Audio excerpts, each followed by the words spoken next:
स्वर्गीय नरध्वज चामलिन दामदेशा राईको अहिले अन्तिम दाह संस्कार गरिएको छ। यो त्रियुगा नगरपालिका वार्ड नम्बर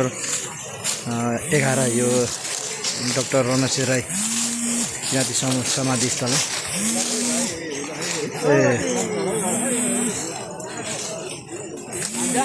ए हजुर मामा हुन्छ हामी एकछिन बस्नु भयो है मा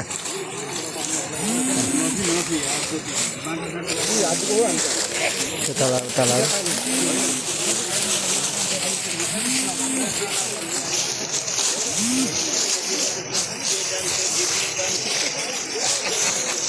स्कुटी ल्याएन पारि नै